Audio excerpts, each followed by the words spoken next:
तो यहाँ पर ये सुबह का टाइम था, तो सुबह के सभी के घर में ऐसे ही काम फैला ही रहता है। तो यहाँ पर इन्होंने रात में मूँगफली खाई होंगी, तो छिलका उसी में रख दिया था जिसमें मूँगफली थी। तो मैंने कहा अब झाड़ू वगैरह लगा ही रहे हैं तो फिर ये काम साथ ही के साथ निपटा लें। तो ये वही मैंने ऐसे ये फर्श पे डाल के, और इसमें जो मूँगफली थी वो मैंने निकाल ली सारी, और छिलका था वो मैं झाड़ू में कर दूँगी। तो यहाँ मतलब सुबह का काम यही रहता है, और तो पूरे घर में हो जाता है। ये लेट भी उठते हैं और उसके बाद फिर इनका टिफ़िन वगैरह भी बनाना होता है, तो फिर किचन के इतने सारे काम हो जाते हैं कि ये सुबह-सुबह हो नहीं पाता, और अगर करें भी तो फिर ऐसे ही कर सकते जैसे ये सो रहे हैं तो फिर अपना कर लो।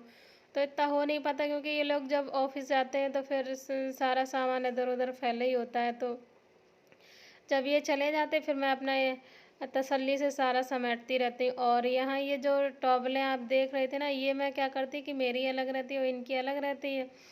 तो फिर ये बाहर डालते हैं तो फिर ज़रूरत पड़ती, फिर कभी-कभी भूल भी जाते हैं। तो फिर ऐसे ही करके, और इन पे जो हमारे यहाँ ये 2 रूम में कुर्सी रखते हैं तो इन पे डाल देते हैं। तो जैसे कभी भी ज़रूरत पड़ी पोंछने के लिए तो फटाफट उठा ली और पोंछ लिया।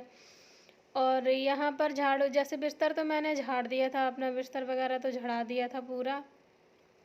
और ये रज़ाई भी तह बना के यहीं रख लेते क्योंकि दिन में जैसे कभी मैं भी फ्री हुई और नहा धो के अपना बैठ गए इस पे। और आज तो खैर मैंने जल्दी सुबह ही नहा लिया था, तो यही था। और किचन भी मैंने फिर साफ़ कर ली थी, मैंने कहा खाना वगैरह सुबह हो जाता तो फिर दिन का इतना कोई वो नहीं रहता है। तो किचन वगैरह भी साफ़ करके फिर पूरा झाड़ू लगा दिया था, और अभी मुझे यहाँ लगाना है पोछा। और मौसम बहुत बेकार है क्योंकि ठंडा तो है ही, और देखिए ठंडा खूब है पर मैं स्वेटर नहीं पहने हूँ। और स्वेटर क्या, जब जैसे काम करते हैं तो फिर इतनी सर्दी नहीं लगती, और जब काम नहीं करते तो फिर ज़्यादा सर्दी लगती, तो वही। और फिर स्वेटर पहन लो तो बार बार हवा इनको क्या नाम बाहों को आस्तीनों को ऊपर करो, फिर भी वो सरक ही जाती है नीचे, तो फिर वो मुझे अच्छा नहीं लगता, इसलिए फिर मैं पहनती नहीं हूँ काम के टाइम पे।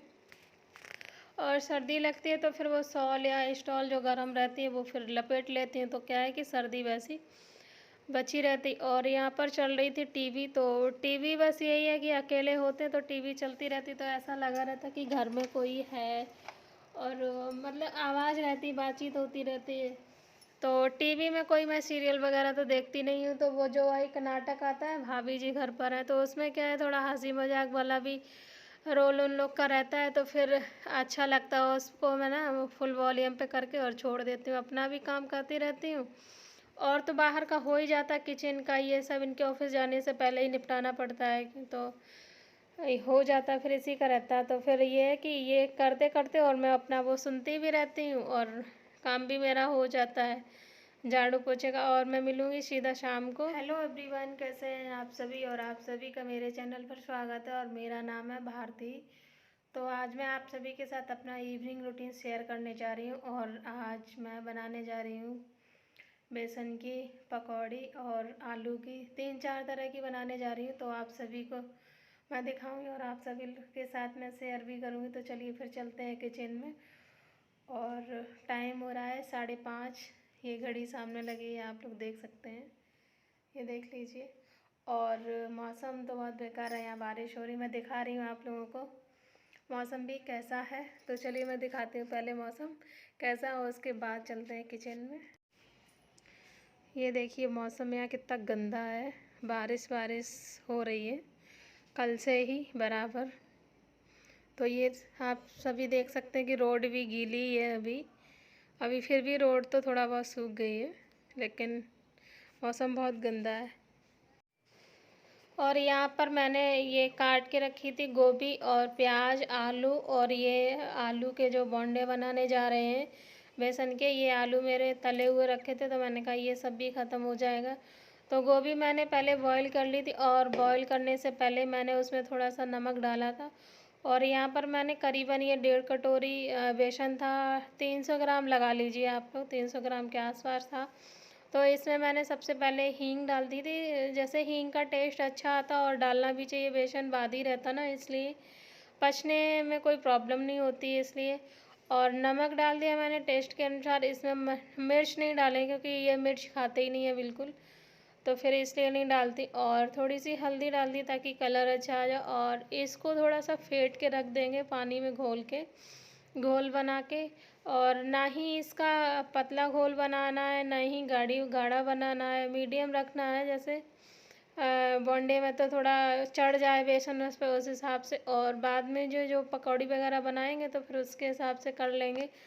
तो यहाँ पर इसको कम से कम 5-10 मिनट के लिए छोड़ना होगा, तब जाके ये फूलेगा। तो थोड़ा थोड़ा करके ही पानी डालना। जैसे कभी ये होता ना कि जब ज़्यादा डाल दिया तो फिर पतला हो जाता, तो फिर बेसन मिला तो फिर वो ज़्यादा हो जाता जाके, और थोड़ा ही थोड़ा और ठीक रहता। और ये पकौड़ी वगैरह जो है ना, ये तो फिर गरम ही गरम अच्छी लगती है। ठंडी जब हो जाती तो फिर खपती ही नहीं है।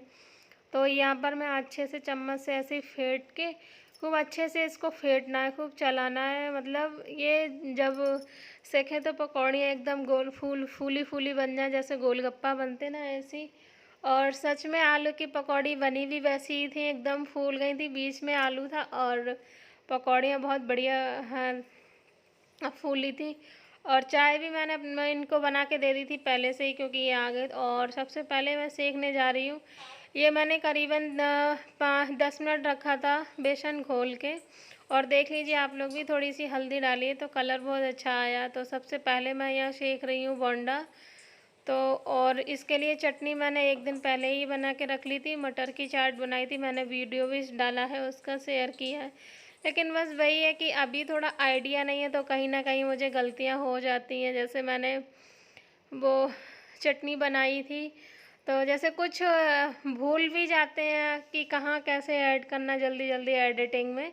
तो थोड़ा अभी आइडिया नहीं है ना, तो गलतियाँ तो खैर होंगी। तो उसमें क्या हुआ था कि मैंने बाकी सारा कुछ दिखा दिया था। और यहाँ पर देखिए, ये बोंडे मेरे अच्छे से भुन गए थे और ये मैं दोनों साइड सेक लिए थे।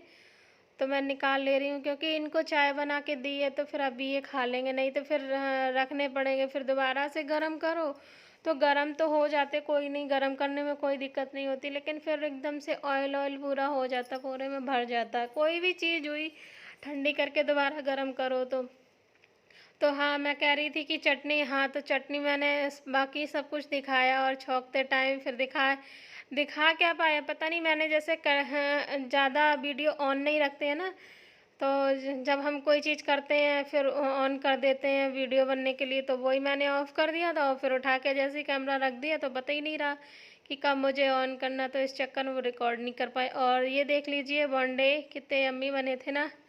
4 ही सेके थे कि हम 2 लोग हैं, तो फिर 2 ही 2 हो पाता, और शाम का टाइम था। और इनको क्या है कि जैसे कोई भी चीज़, पकौड़ी वगैरह कुछ भी, तो इनको खाना चाहिए ही होता रात में। और यहाँ पर ये देख लीजिए आप लोग, आलू की पकौड़ी कितनी गोलगप्पा जैसी फूली फूली बनी है। फूली तो सारी ही थी। और वो ये कमाल इसलिए हुआ था कि जैसे बेसन फेंट, और बेसन के भी खैर ऊपर होता है, तो बेसन मैंने फेंट के वैसे रख दिया था 10 मिनट तक। और यहाँ पर फिर मैंने प्याज की पकौड़ी नहीं सेकी थी, क्योंकि ये पता नहीं ऑफिस में कुछ खा के आए थे, तो इन्होंने बोंडे खा लिए, उसके बाद इन्होंने मना कर दिया। आलू की पकौड़ी वगैरह सब मैंने बना के रखा था, लेकिन खाया ही नहीं इन्होंने। तो फिर देखो, फालतू में कोई मतलब नहीं है सेकने का, तो मैंने कहा चलो कोई नहीं, अब जो बन गई वो बन गई। और ये जो गोभी थी, तो गोभी के मैं लपेट दे रही हूँ, जो फिर जितना बेसन बचा था उतने में ही मैंने फिर बनाई है। ज़्यादा मैंने बेसन भी नहीं घोला। और प्याज की फिर मैंने नहीं बनाई थी, प्याज मैंने शाम को उसी दिन जैसे सब्जी वगैरह जो बनाई थी उसमें यूज कर लिया था। तो यही होता है हमारे यहाँ। वैसे सब सुबह ना ये लोग सब्जी पराठे ही पसंद करते। एक्चुअली मैं ये सब जो बना के रखा है ना, ये सुबह के ब्रेकफास्ट के लिए तैयार किया था। इनका अचानक से, पहले इन्होंने कहा नहीं जाएंगे ऑफिस, फिर अचानक से ऑफिस जाने का हो गया, तो फिर उठा के रखा। और ऑफिस जा रहे हैं तो फिर खाना पूरा देना पड़ता है इसलिए। और ये हैं गोभी वाली पकौड़ियाँ, तो आ जाइए आप लोग भी खा लीजिए आकर के। तो इसलिए फिर मैंने कहा चलो शाम को बना लेते हैं नाश्ते में, क्योंकि ख़त्म तो करना ही था। वो यही होता है, इसीलिए तो हम कोई चीज़ दिखाते नहीं हैं ज़्यादा, कि 2 लोग हैं, खप पाता नहीं, और फालतू में बना बना के फेंकने का कोई मतलब नहीं रहता, चीज़ें भी बर्बाद होती हैं। और ये देख लीजिए, मैंने ये सारी सी पकौड़ियाँ निकाल के रख ली थी। और कैसा लगा आप लोगों को मेरा वीडियो, और अगर मेरे चैनल पर नए हैं तो मेरे चैनल को सब्सक्राइब कर लेना। और करती हूँ वीडियो का एंड, मिलती हूँ नेक्स्ट वीडियो में, तब तक के लिए बाय बाय।